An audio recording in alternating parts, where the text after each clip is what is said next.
Saúdo a todos presentes com a paz do Senhor. E dizer-lhes da minha alegria de poder estar entre vós, mas quero pedir-lhes que tornem os vossos assentos, se assim for possível. Enquanto agradeço a Deus pela oportunidade de mais um ano, ou 6 meses depois, praticamente, estarmos juntos. E isto para mim não tem preço, não tem palavras que externe a minha gratidão. É o meu amigo, pastor Samuel, a sua muito digna esposa, pastora Ana Meire, e seus filhos, este coeso ministério, esta igreja, a qual amo, sem demagogia nenhuma, mas o privilégio de poder estar mais uma vez entre vós, sabendo que não tenho merecimentos. Registro a minha gratidão ao irmão Edson pelo carisma, a receptividade, ao Tiago, que me receberam de uma forma excepcional, com tanto cuidado e carinho. Que Deus recompense-os ricamente. Queridos, trata-se de um trabalho longo, de um trabalho motivacional, que é o Julho da Renovação.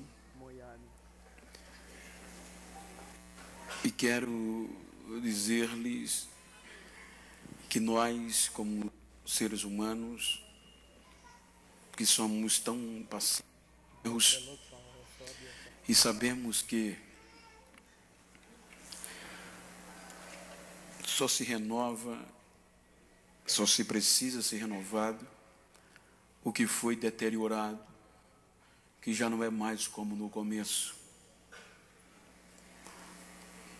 E nós sabemos que, palmilhando e sobretudo nós, que labutamos no mundo espiritual, lutando contra as potestades do mal, e queira quer não, a gente sabe que um dia após o outro já nos causa ferimentos. Imagina meses após meses, anos após anos. Então, por isso que veio ao meu coração uma palavra de renovação, porque, por certo, precisamos de renovação, porque as circunstâncias, o contexto que nós vivemos, eles tentam de tudo para nos afastar desta comunhão e roubar a nossa esperança. Então eu quero ler um texto muito conhecido, uma história, mas é o que eu estou sentindo de Deus há alguns dias, para esta noite. Os irmãos já sabem de qual é salteado, através dos louvores e das ministrações. Quero convidá-los ao livro de Jó, capítulo 2. Tem 2 versículos, qual eu quero tomar base para compartilhar convosco e falar-lhes sobre sobrevivência. E sem esta renovação é impossível sobreviver. Capítulo 2, versículo 12 e 13. É um texto que diz: E levantando de longe os olhos, e não o conhecendo, levantaram a voz e choraram, e rasgando cada um o seu manto, sobre a cabeça lançaram o pó ao ar. E se assentaram juntamente com ele na terra 7 dias e 7 noites. e nenhum lhe dizia palavra alguma, porque viam que a dor era muito grande. Misericórdia. Queridos, antes de discorrer, eu quero agradecer a Deus pelo privilégio de mais uma oportunidade, rever filhos na fé, filhos no coração, melhor dizendo, porque desde os 5 anos que eu tive o prazer de conhecer a Cláudia e o Cláudio, e agora sou muito digno esposo, para mim é muito bom estar convosco. Queridos, como o tema, o texto e o contexto é renovação, nós estamos diante de um episódio, de uma história que muitas vezes contradiz a perspectiva e a nossa ótica de observar e de entender a Deus. Se nós observarmos o texto e todo o contexto histórico, o que me chamou a atenção é que o escritor desta história, ele a dividiu em 42 capítulos. 42 capítulos, e com base em algumas versões, sobretudo a corrigida Almeida, revista e corrigida, aqui eu estou em mão, estes 42 capítulos são distribuídos em 1130 versículos. Nestes 1130 versículos, o escritor reserva para descrever uma história de empreendimentos, de perseverança e de renovação.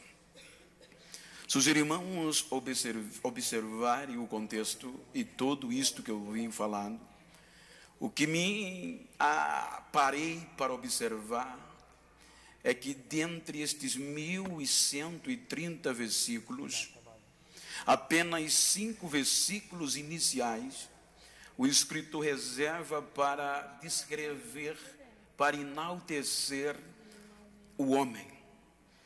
Se os irmãos observarem, esses 5 versículos, ele representa um percentual de 0,44% do total, quase que irrisório.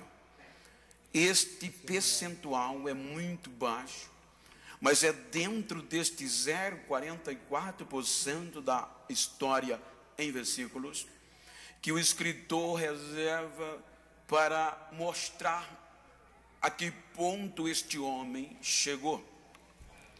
Os irmãos hão de convir que o início da história começa mostrando o poder empreendedor, o poder do capital, começa mostrando o poder social, o poder moral que este homem adquiriu. A Bíblia mostra que este contexto traz esperança para nós continuarmos vivendo. Se nós observarmos, o texto começa mostrando que este homem viveu em uma época difícil de se destacar, uma época de uma cultura fechada, de uma cultura exigente, a ponto que poucos conseguiam destacar-se em um contexto econômico e, sobretudo, social, porque viviam com reciprocidade de regras e de comportamento. A Bíblia mostra que no meio desta avalanche e de dificuldade de empreendimento, este homem consegue destacar em meio a esta exigência, a ponto que o escritor o coloca como o maior do Oriente no contexto econômico, ou o mais rico. Este homem, diz a Bíblia, que ele consegue agregar no seu patrimônio cerca de 11.500 cabeças de animais. ou precisamente dentro do texto, sendo que nos 3 pilares ou viés que qualquer ser humano, qualquer empreendedor queria galgar no seu empreendimento, porque a sua riqueza, em uma época em que a cabeça de animal ou de animais era tida e contada a riqueza, ele consegue ter o bastante nos 3 pilares principais da época: cultivo, transporte e alimento. Estes animais eram divididos nestes 3 segmentos econômicos ou produtivo. Ele tinha animais para cultivo da terra, ele tinha animais para transporte que gerava lucro, e também tinha animais para venda ou o próprio alimento. Então, tudo isso, além de uma agricultura recheosa, este homem galgava deste poder econômico. Se nós observarmos, este homem tinha uma vida regalada, que a Bíblia mostra que tinha uma família grande e uma família admirável, composta de 7 filhos e 3 filhas, uma mulher exemplar, uma mulher tremenda, uma mulher prudente. Portanto, quando nós observamos, era uma família que vivia em uma regra de fé, a ponto que sabia desfrutar do dia a dia e da comunhão. Os irmãos conseguem descrever e ver no texto ou no contexto histórico que estes filhos geralmente, comumente, se reuniam em um certo lugar escolhido previamente, na casa escolhida, e isso comumente eles estavam se regozijando, fazendo banquete, tudo entre os 10 filhos. Porém, além disto, este homem consegue ter um conceito moral que eleva a compreensão, pois o contexto cultural da época, ele mostra que o mais velho tem que ser reverenciado. Aonde o mais velho chega, o mais novo presta reverência. Era a cultura. Outro dia eu estava pregando em um determinado país que vivia uma cultura de um respeito recíproco e cultural, aonde, quando o pastor me pegou no aeroporto, que me conduziu ao hotel, e à noite ele me pegou para o congresso, e cidade, país de primeiro mundo, mas eles conseguiam, que eram de outro país, manter a cultura. Quando a gente foi chegar na igreja, ele não adentrou na igreja antes que eu entrasse. E como na nossa cultura, a gente, por exemplo, eu não posso levantar o pé ou a mão se o meu pastor presidente está presente. Eu costumo dizer que quando o meu pastor está, que alguém me pergunta, vai fazer alguma coisa, eu costumo dizer, aonde Jesus está, os discípulos não fazem milagre. Então eu me aquieto, eu não consigo andar um passo na frente dele. É a nossa cultura, o respeito é pela posição, mas aqui não, era pela idade. Por exemplo, eu 53, ele 48, então ele travou na porta, entra pastor, eu digo, não senhor, o presidente tem que entrar primeiro, e vai, ele disse, não, é porque a minha cultura é diferente da sua, aonde o mais velho está, o mais novo não pode passar na frente. Ele não sentou para comer enquanto eu não sentei. Então o respeito era pela idade, mas Jó, num contexto cultural semelhante, ele conseguiu galgar um poder, um conceito moral tão elevado, que a Bíblia diz que os mais velhos, quando ele chegava na cidade, os mais velhos o reverenciavam, o prestava continência. Porém, os mais jovens o aplaudiam, as próprias crianças o respeitava. Era um homem que galgou um patamar que poucos conseguiam na época e até hoje poucos conseguiriam.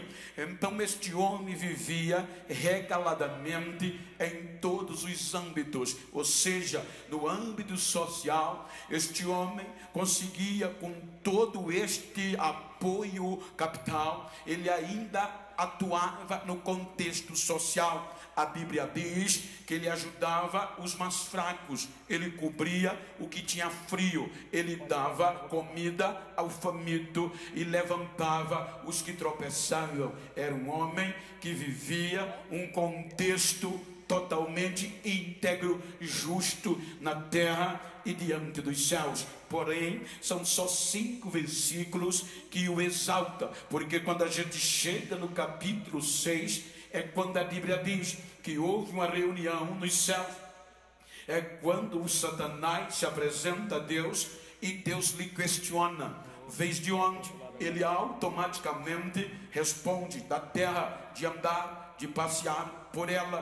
Portanto, é neste momento que Deus faz um questionamento. Agora resolveu Deus dar testemunho de um crente íntegro, justo, como nenhum outro na face da terra. Os irmãos podem perceber que não tinha um crente na terra igual a ele. Então Deus diz: viste lá o meu servo Jó. Então agora, homem íntegro, justo, se desvia do mal. Então Deus resolveu dar testemunho de um crente que tinha todo o parâmetro para recebê-lo. Então é quando Satanás diz também: Senhor, cercasse-o de bem, tudo que ele tem quer, qualquer homem o que precisa ele tem. Então agora o Senhor fica observando e Satanás aproveita, deixa e diz a Deus: toca ou tira tudo quanto ele tem, e tu vai perceber que ele não vai continuar o mesmo, ele não vai continuar, ele vai blasfemar na tua face. Então agora, diante desta proposta, Deus resolve aceitar o desafio. A Bíblia diz que quando Satanás lança o desafio, Deus resolve aceitar. Aí Deus diz: pois bem, eu vou te permitir tu tirar tudo quanto ele tem, só não tira-lhe a vida, mas o resto rasta tudo, e eu vou te mostrar que ele não vai blasfemar de mim. Muita coragem de Deus acreditar em um ser humano falível. Só Deus pode fazer isso. Então Deus aceita o desafio. Gente, foi de uma hora para outra. Não levaram dias, não levaram meses. Se os irmãos observarem, era natural, era comum, principalmente para os dias que nós vivemos. Era Deus levantar um profeta, era Deus trazer uma mensagem no culto anterior para este homem, advertindo: diga a Jó que se prepare, que vem bronca por aí, diga a Jó que ele vai perder tudo. Deus poderia mandar um profeta, poderia mandar um anjo, Deus poderia mandar alguém avisar o crente, mas não. A Bíblia no contexto mostra que Deus resolveu confiar no crente e não disse nada a ele, permitiu Satanás descer tudo e ficou calado. Eu acredito nele, eu confio nele, pode tirar tudo que ele vai permanecer crente do mesmo jeito, ele não vai blasfemar. Dá para entender este amor? E gente, foi de uma hora, de um dia. Vamos partir do pressuposto que quando amanhece o dia seguinte, depois dessa reunião, era mais um dia comum. Os servos no campo, os animais todos no campo, tudo dentro do previsto. Era mais um dia de acumular bens, era mais um dia glorioso, porque os filhos já tinham se arrumado para ir para a festa, confraternizar na casa do irmão mais velho. Era um dia que parecia que o sol nasceu como outro dia comum, quando de repente vai chegando as más notícias. As más notícias começam a chegar na casa do justo. Ou seja, o primeiro vem correndo, ofegando, desesperado, atordoado. Imagina a cena, um homem ofegante, sujo, um dos seus servos, gritando e trazendo a primeira má notícia. Qual é a má notícia? Estávamos no campo, o boi cultivava, o jumento paiceava, porém vieram os sabeus, um grupo nômade, deram sobre eles, assaltaram, roubaram tudo, mataram os outros servos. E só eu escapei, só para te trazer a notícia. Ainda deixou alguém vivo para trazer a notícia. Diga o que está acontecendo. Este nem terminou, o outro vem trazendo uma notícia catastroficamente maior, porque agora não foi um assalto, foi fogo do céu que caiu, queimou o campo, queimou o animal e levou tudo. Depois, esse nem terminou, vem o terceiro, trazendo a notícia que levaram ovelha, levaram comê-lo, levaram tudo que ele tinha. Este nem terminou, aí vem o quarto, com a mais cruel e dura notícia. Agora imagina, estavam os teus 10 filhos na casa do filho mais velho, se confraternizando. De repente veio um vento do deserto, bateu na casa, a casa caiu e matou os 10. Ou seja, os 10 filhos pereceram de uma vez. É aqui que a Bíblia diz que a dor foi tão grande que ele ficou atordoado, rasgou as vestes em sinal de angústia, rapa a cabeça em sinal de humilhação e se joga no chão em pranto, em grito, em dor. E Deus em silêncio, no meio da dor, no meio dos gritos, dá para observar que o inferno se reuniu, já pronto para comemorar. Ele vai blasfemar, ele não vai suportar, ele está sendo deteriorado. Mas enquanto ele embolava no chão, enquanto ele gritava, Satanás esperava a blasfêmia. É quando ele abre a boca e diz: nu eu saí do ventre da minha mãe, e nu eu tornarei para lá. O Senhor deu, o Senhor tomou, bendito seja o nome do Senhor. Até aqui tudo bem. O inferno decepciona, o homem é crente.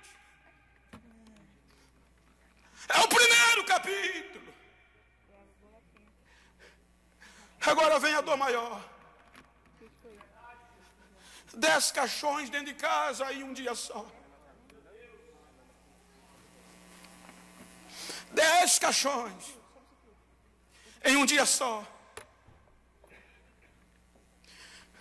Dá para entender a dor daquela mãe?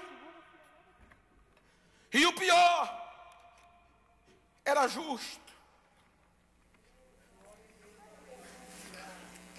E Deus se cala. Eu estava pregando há meses passados aqui em São Paulo, no congresso, quando de repente entra uma mãe desesperada na igreja, querendo ser consolada, e palavras não consolavam ela. O que aconteceu? Acabei de enterrar minha filha de 7 anos, caso clínico. Agora imagina uma mãe com os 10 caixões dentro de casa, partindo do pressuposto, sem caso clínico. Era para ela endoidar, gente. E o homem ainda crente em Deus, ela crente em Deus. E o pior, que não foi profeta consolar, não tinha pastor para consolar, e o silêncio de Deus era que falava.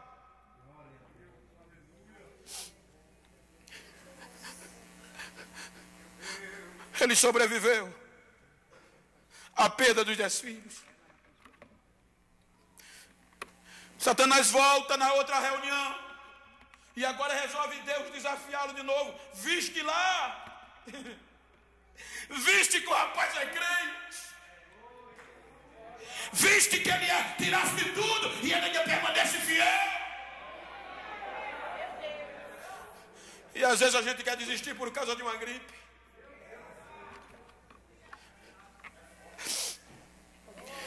Aí Satanás diz, pele por pele, com a saúde que ele tem,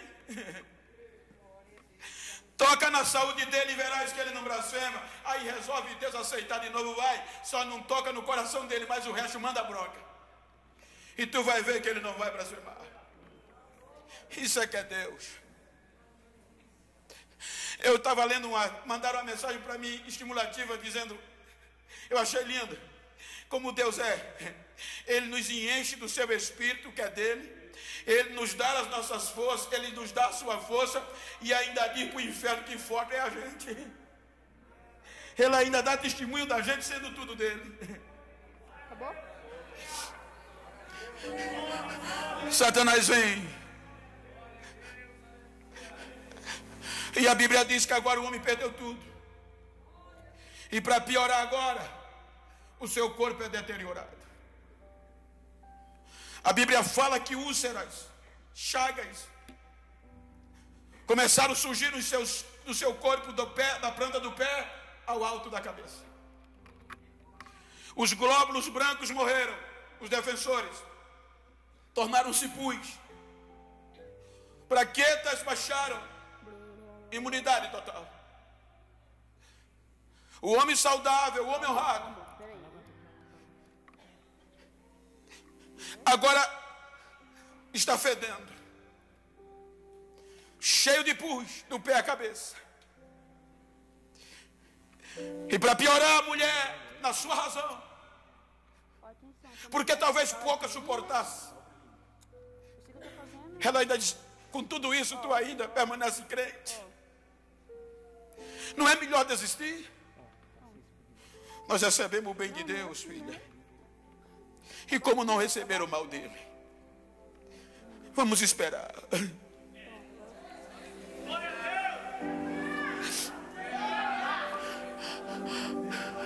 O homem não podia mais dormir em casa. As feridas não permitiam ele dormir em casa. Agora só sobra um monte de cinzas, talvez no quintal ou na área da frente. A notícia se espalha e vai longe. Porque as más notícias, gente, correm mais rápido que as boas. Diga para quem está ao seu lado, está preparado para quando as más notícias chegarem? O que eu acho lindo é que o salmista, posteriormente à história, ele no Salmo 112, salvo engano, ele vai descrevendo a alegria de servir a Deus. E ele vai chegando no Salmo 112 e ele diz que o justo, ele não se abala com as más notícias ou com os maus humores.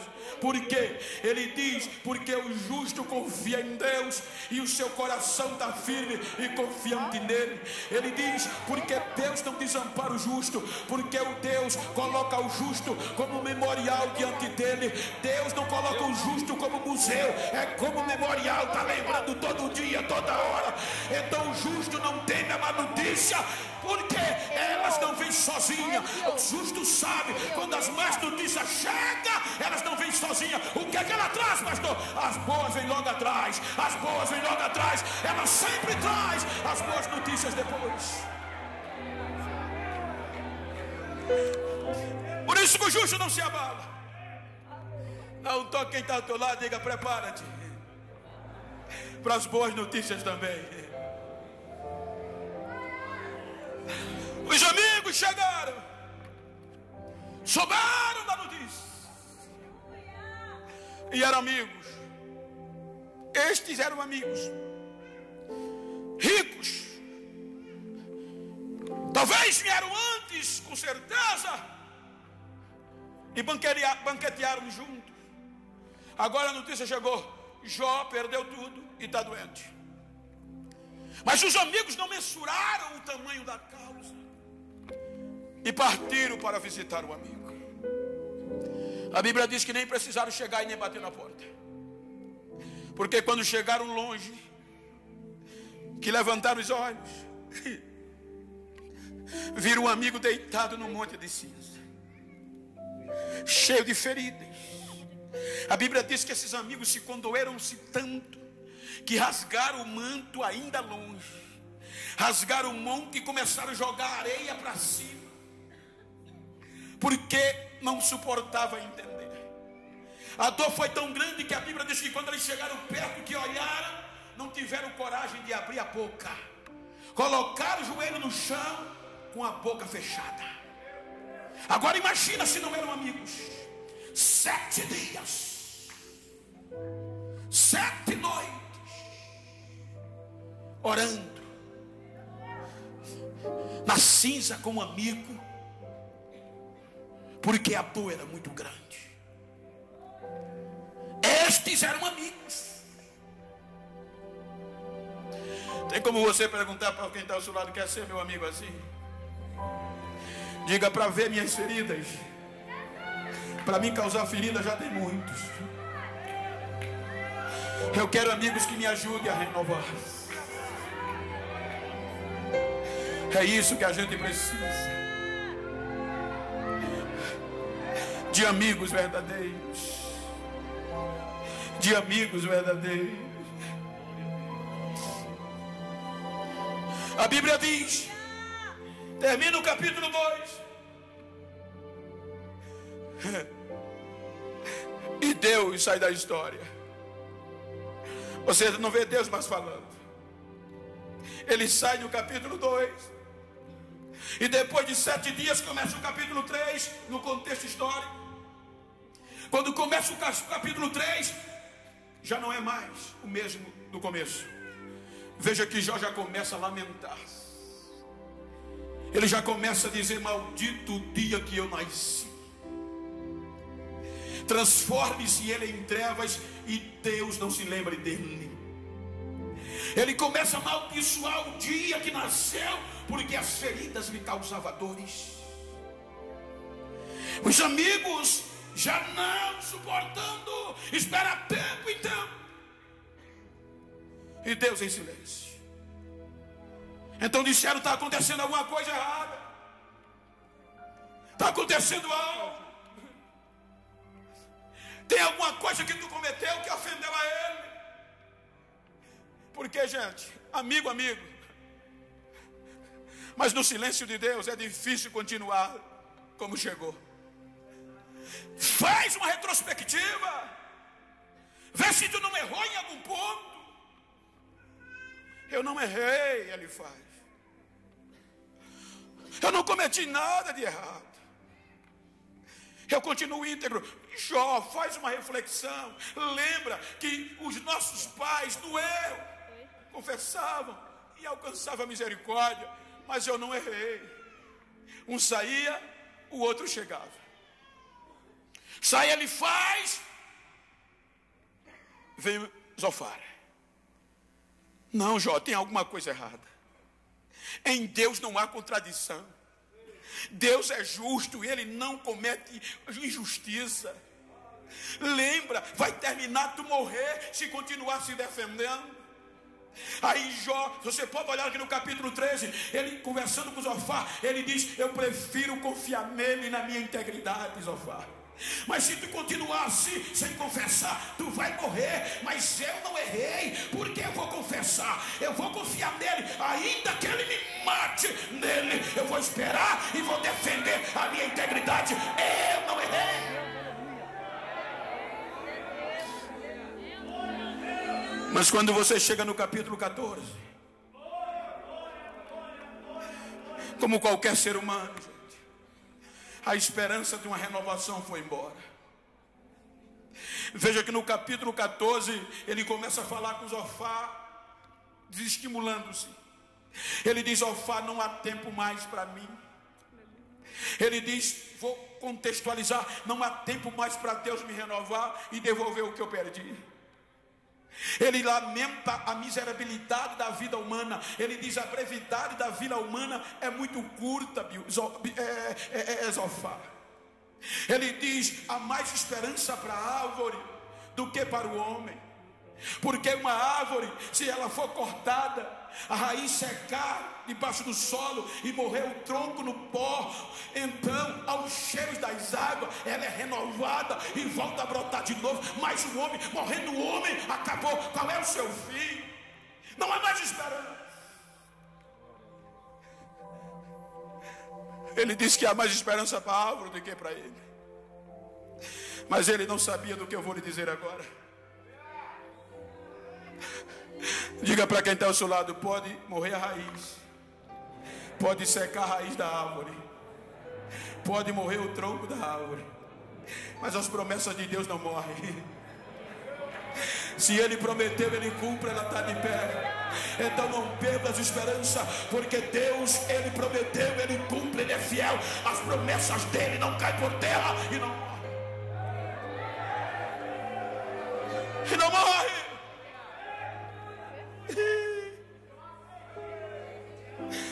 Passa o tempo, mas as promessas dEle não morrem. Eu lembro que vocês já ouviram, e só sintetizar para dar sentido. Vocês lembram que um dia eu disse que me deram 3 motivos para desistir? Porque Deus me fez uma promessa: eu vou te levar para o mundo vai te ouvir. E eles foram na congregação que eu pastoreava, e sabe onde é? Dentro do canavial. E depois daquele culto, quando aqueles meus amigos me disseram: olha, tu tem muitos defeitos, pobre, preto, analfabeto, é melhor parar agora, Bento, porque aquele pregador está doido, ele errou. Não é possível, Deus nunca vai fazer isso. Isso foi em 94, gente. E Deus nunca deixou eu desistir. Eu queria desistir naquele dia, porque eu achei que eles tinham razão, mas Deus não deixou. Mas quando foi em 95, eles já olhavam para mim diferente, porque eu ainda continuava lá. 96, pior. Quando deu 98, me diziam: eu não te falei? Como é que tu vai lá para outro país? 2000, quando eu chegava na igreja, já olhava para mim: o Internacional chegou, zoando. Ô Internacional, o banheiro está sujo da igreja. Sabe o que eles me davam? O rodo e o paninho e a esponja. E eu ia para lá limpar o vaso. Eu não disse que era melhor desistir. 2005, já me chamavam: ô Internacional, zoando. Olha o xixi da criança, a criança está chorando, manda o Internacional. E quantos xixi de criança eu não limpava? Quantas crianças eu não carregava no colo para a mãe cultuar? O porteiro não veio, quem vai? 2008, e Deus calado. 2009, o telefone toca: alô, aqui é o seu pastor presidente. Dentro da cana eu estava. Você vai pregar nas nossas convenções, prepara a mensagem. Mas como é que ele soube o meu nome? O pastor presidente, a gente não tinha acesso. Aí foram, quando o cartaz saiu, a programação, foram: por que aquele nego vai pregar? Ele tem história, vai perguntar a Deus, ele tem história aí.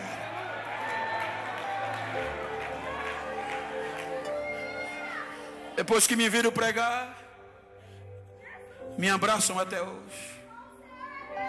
2012, o telefone toca, e agora já não era mais alô. Hello, Miss General, yes.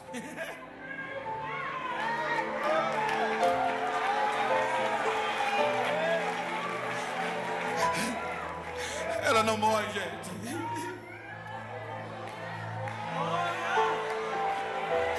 Deus não desiste de renovar o crente, não. Ele renova, ele renova, ele renova. Pode causar ferida, mas ele sara, ele sara.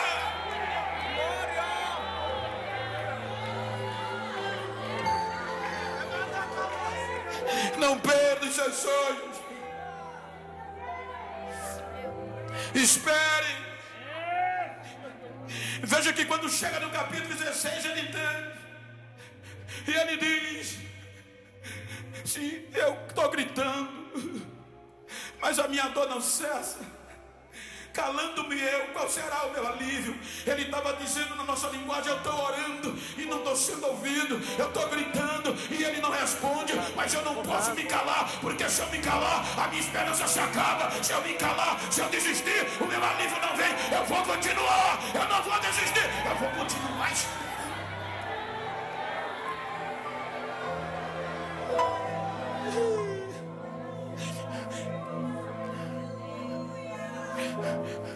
Capítulo 19 é o mais triste e dolorido de todos os capítulos da história, e o mais vitorioso. Veja que no capítulo mais triste é esboçado um grito de vitória no momento mais difícil. Veja que quando começa o capítulo 19, ele estava conversando com Bildade, um dos amigos. E aí que ele no capítulo 19, ele diz para os seus amigos: até quando vocês vão me molestar? Por 10 vezes vocês já me fizeram vergonha. Oh, meus amigos, olha a dor, compadeçam-se de mim, meus amigos, dizia ele. Vocês não estão vendo que Deus me cercou? Ele entrincheirou o meu caminho, me quebrou de todos os lados, e eu não sei por que ele fez isso. Ele diz: meus amigos, os meus parentes me deixaram, os meus amigos do mais íntimo conselho não me visitam, a minha criada, que ontem me honrava, virou a costa para mim e me tratou como um estrangeiro. O meu servo, que nem precisava eu chamar e ele vinha, agora eu chamo e ele não vem. As crianças zombam de mim na rua, a minha pele grudou no meu osso, a minha carne também. Eu só escapei com a pele do dente, Bildade. Do que era normal no começo, gente, da história. Sabe o que ele tinha igual? Só a pele do dente, o resto estava tudo deteriorado, mas ainda tinha a pele do dente. Então dá um sorriso para esse crente que está do teu lado. Está vendo? Ele quer desistir, dá um sorriso para ele. Você que chegou triste, se tiver alguém íntimo, dá um sorriso para ela do teu lado e diga para ela: ainda tem um dente branco, ainda tem dente na boca. Se tiver pele no dente, ainda tem esperança. Se tiver pele no dente, vai sobreviver. Se tiver pele no dente, ainda pode ser renovado.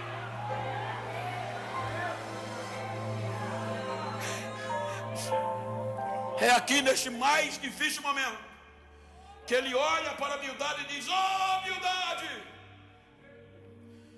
Quando tudo parecia o fim. Oh, Bildade! Como eu queria que se escrevesse o que eu vou te dizer agora. Mas escrever o que, Jó? Só está com a pele do dente.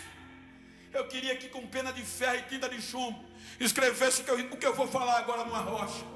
Mas nessa situação, qual é a tua esperança? Ele enche o peito e grita: eu sei que o meu Redentor vive e por fim se levantará, e eu verei ainda na minha carne. Diga para quem está ao seu lado: eu vou sobreviver.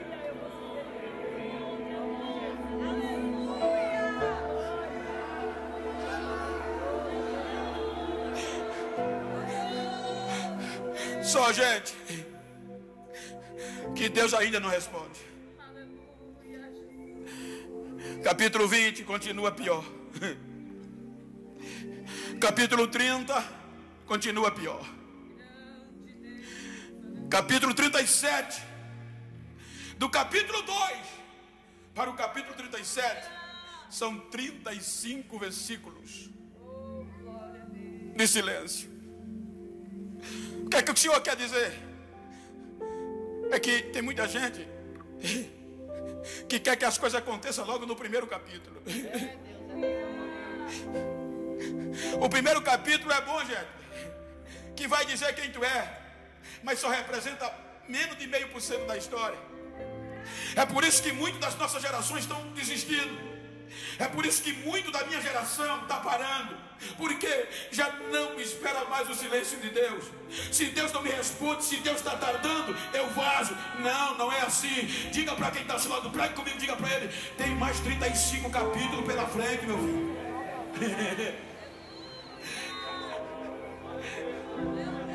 35 capítulos e Deus calado.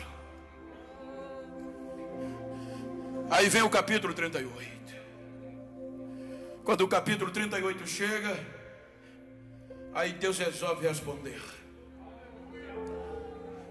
Quando a história já estava declinando para o final, quando tudo parecia que o fim era aquele, e Deus vem no capítulo 38 mostrando ao amigo a sua grandeza e o seu poder. Aí Deus diz a ele: Jó, no meio de um redemoinho, cinge os teus lombos, que agora eu vou mostrar a você quem sou eu.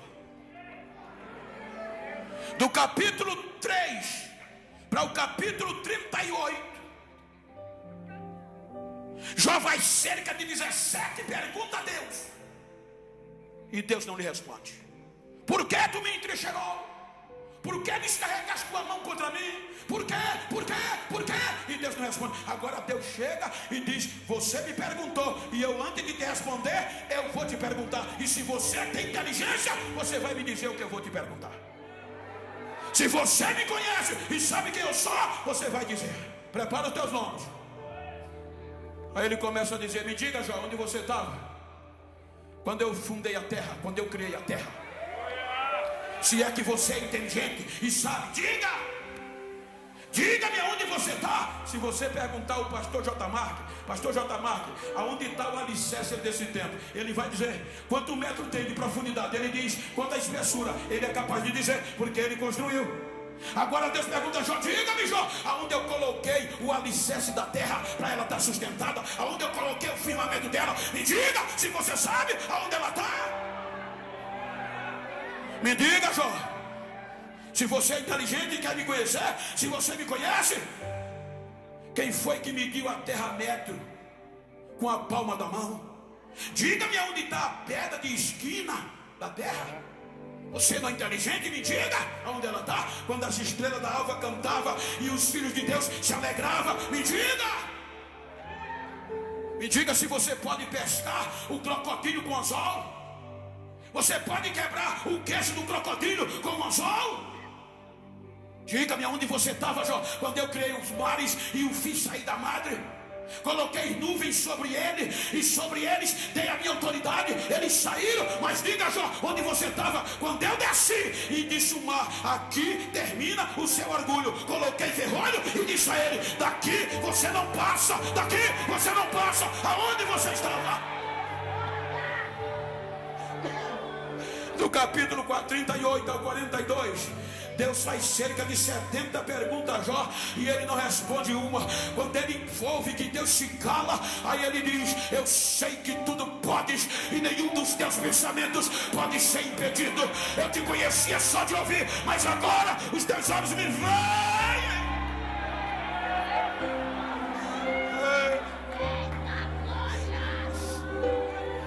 Eu me abomino na ciência. O capítulo 42 chegou. E sabe o que eu acho lindo aqui?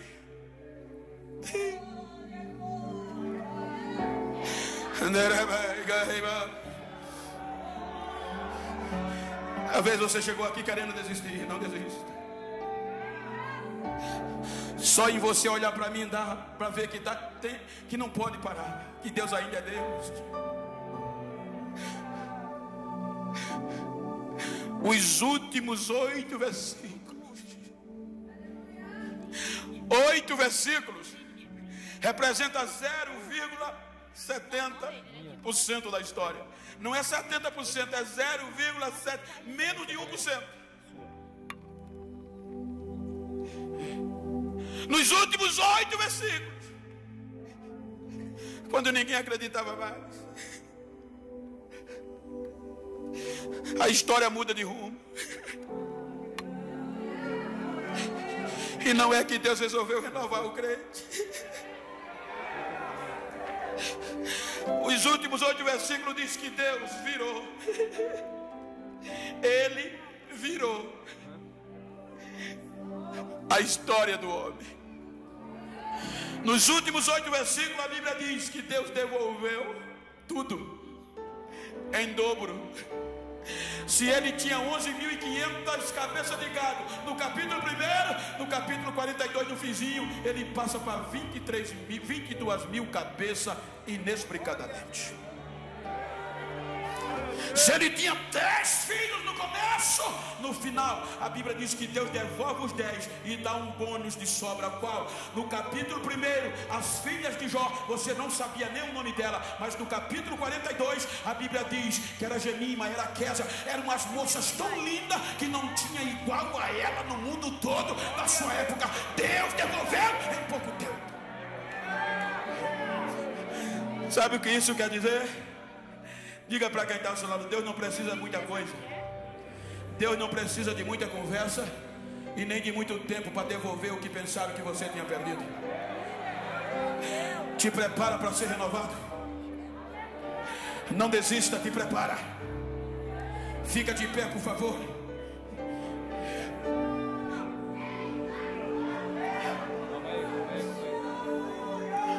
É o junho da renovação.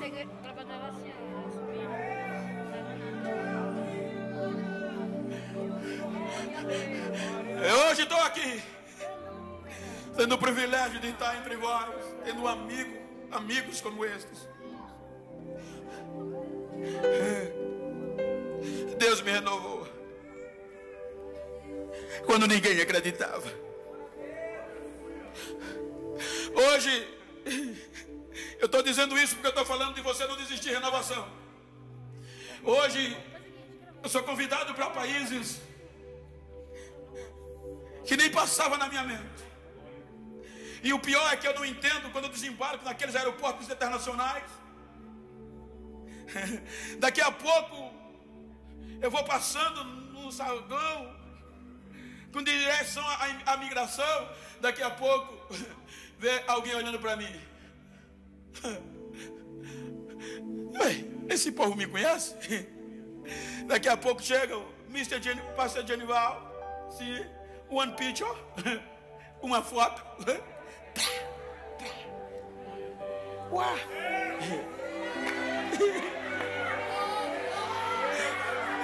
Um dia desse eu fui para a Irlanda e fui passar na imigração. Quando eu fui na imigração, que a agente imigratória pegou o meu passaporte, fez algumas perguntas. E eu, que eu não sei o inglês, Kuma. Aí ela leu a carta e foi na internet. Quando ele leu a internet, aí viu a cara do neguinho, deu um sorriso e nem perguntou mais nada. Prá. Chega nos congressos, gente. Eu estou dizendo para você da glória. Tem 3 obreiros bem gravatados, com um Volvo ou uma BMW, abre a porta de trás. E o neguinho bota a cabecinha para cima, não quer nem saber se foi pobre.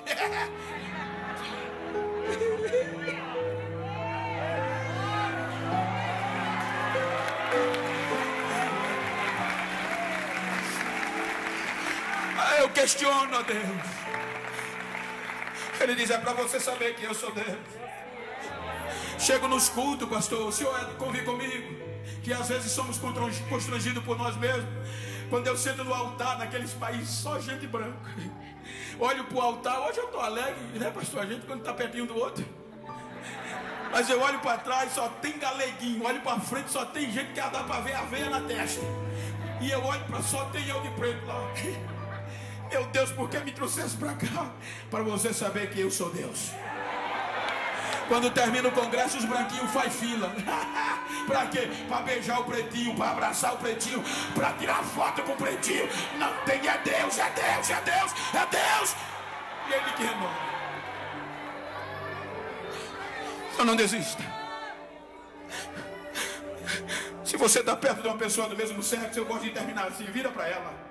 A não ser que seja casado, seja íntimo. Me ajuda aqui, um obreiro, me ajuda aqui, vira assim para ele, assim, ó. Corre aqui, um obreiro, vem cá, ajuda, vai, vira para ele assim, ó. E diga para ela, eu não quero nem saber como você chegou nesse julho de renovação. Quero saber como você vai sair. Diga para ele: eu vou sair pingando azeite. Eu vou sair renovado. Diga: me faz um favor. Se depois desse julho tu encontrar alguém perdido por aí, que pensou que eu estava abandonado, que Deus tinha me esquecido, que a história se apagou, dê um recado, dá um recadinho a ele. Diga a ele que a casa dele caiu, porque neste julho eu vou ser renovado. Eu não vou desistir, eu vou continuar. Abraça ele. Diga: Deus é quem faz a minha história. Abraça ele.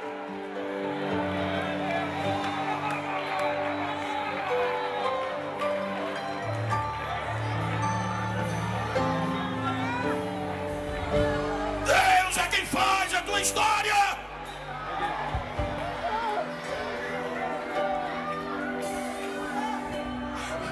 Deus é quem faz a tua história.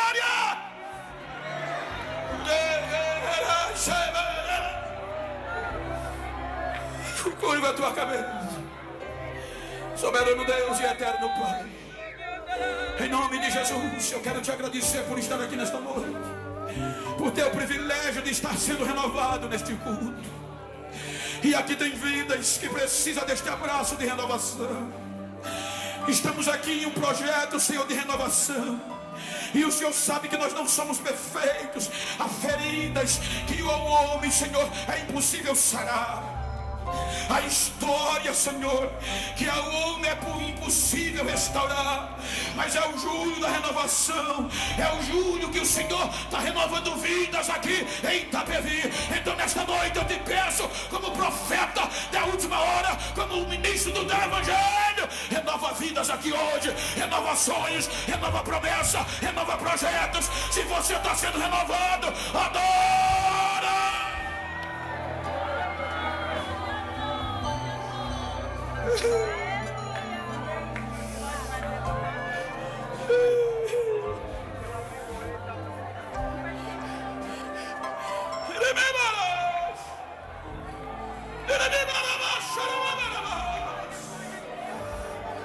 Eu estou sentindo uma coisa tão boa aqui. Compartilha comigo desta graça.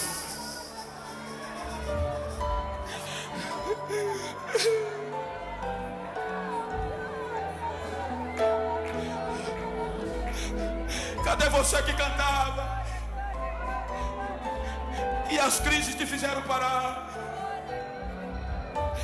Cadê você que pregava e a história te fez parar?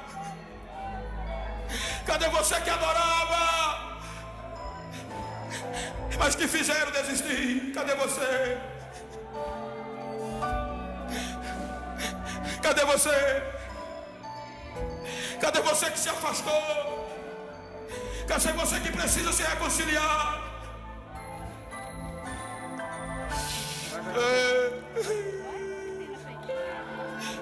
Saia do seu lugar e vem.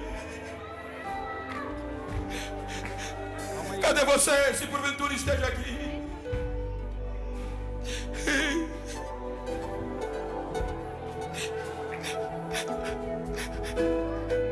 O homem apodreceu, mas Deus não desistiu dele. Não importa como você chegou, é culto de renovação. É culto de renovação, é culto de renovação. Seja renovado em nome de Jesus. Seja renovado em nome de Jesus. Seja renovado em nome de Jesus. Seja renovada em nome de Jesus.